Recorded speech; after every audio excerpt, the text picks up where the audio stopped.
Hi, so today we're going to be focusing on drawing a blind contour drawing of our hand. So you may ask, what is a blind contour drawing? A blind drawing is referring to the fact that we are going to not view the paper in which we're drawing. Instead, we're going to be only looking at the object, in this case our hand, that we're drawing. So for example, I'm going to be drawing my left hand because I'm right-handed. So I will be drawing on this sketchbook and I will only be looking at my hand. I will not be viewing the sketchbook. Contour refers to the fact that the line in which we draw is going to follow the outline of the form, my hand in this case, and it's going to be continuous. So it's going to be a smooth line that describes the outline of my hand. No values, no blending, no shading, that sort of thing. So we're going to combine the blind aspect and the contour aspect to make a really interesting, kind of abstract, but incredibly useful exercise in learning how to draw. I'm going to start our blind contour drawing right now. Now you can use a pencil, you can use a pen, you could use a colored pen. I would say don't use a thick marker. Use something that's really fine because you want to get a lot of details, but play around with what you like. I'm going to start with just a pencil. So, like I said, I'm going to be drawing my left hand, and I'm going to be using my right hand to draw it. So, what I oftentimes do, because I don't have great self-control, and so I cheat, I'll glance at my page. I often turn my body away from my paper so that I have to physically move my head back towards the center, which I can kind of control. But if I have my head over here and I'll glance down. So, so try that out. I'm going to look over here, and what I'm going to do is I'm going to draw, like I said, the contour edge of my hand. I like to tell my younger students, but it's kind of a good analogy or a metaphor, some sort of literary device. If you are like a little ant crawling along the edge of your hand over every single little wrinkle, little skin fold, and you're going slowly, slowly, slowly. So when your eye is looking, you don't want your eye darting around all over the place, and you don't want your pencil darting around all over the place. You want your pencil and your eye to slowly trace the whole form, the contours of the form together. So, for example, I'm going to put my hands, let's do a peace sign. Let's not do any bad hand gestures, please, just good hand gestures. So we'll do a peace sign. Let's get it. Okay, I'll do it like this. And I'm going to start at one spot. I'm going to start at where my thumb meets my wrist.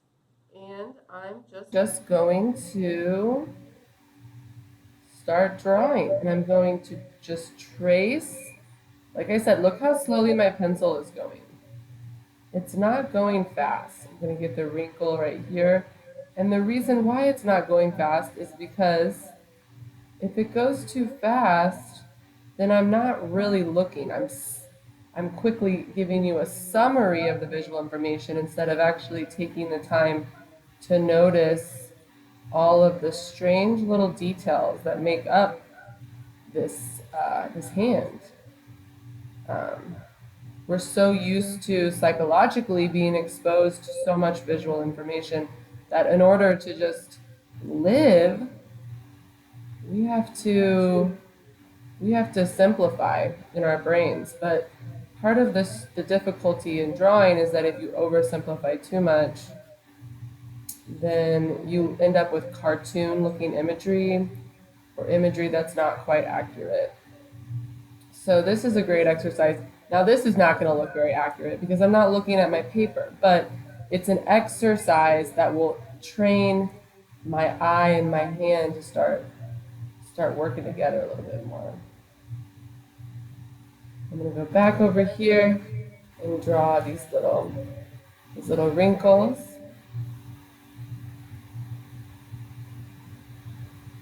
I'm going slowly. If you catch yourself starting to go more quickly, For example, I sometimes see students, this is a bad, um,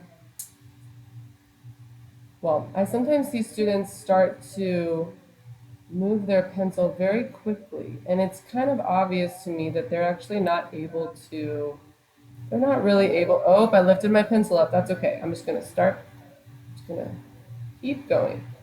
It's obvious to me that the students sometimes aren't actually looking at what they're drawing, they're just sort of moving their pencil. That's okay if that happens, but if you catch yourself doing that, you really want to try to stop, maybe take a breath, center yourself, find another point to start at, and just keep going.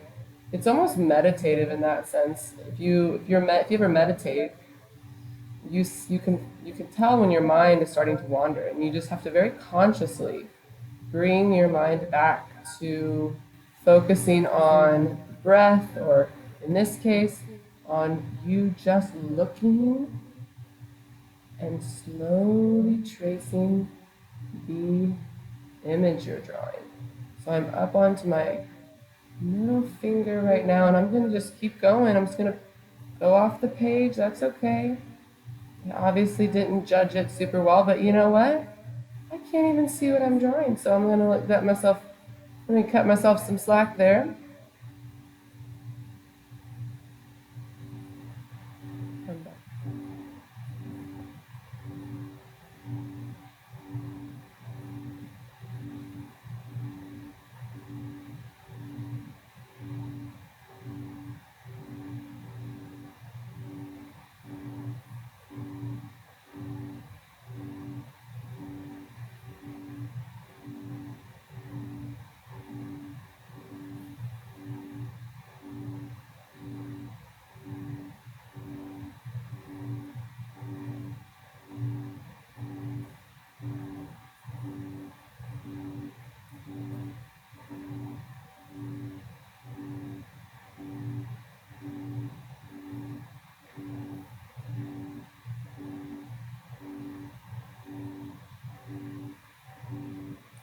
All right, so let's see what we got. We can turn this way. So that's my hand. Does it look like my hand? Probably not, and that's okay. But that is your first blind contour drawing. So this, I want you to write hand. I want you to write blind contour, the date, and I want you to write however long it took you. It took me about 5 minutes.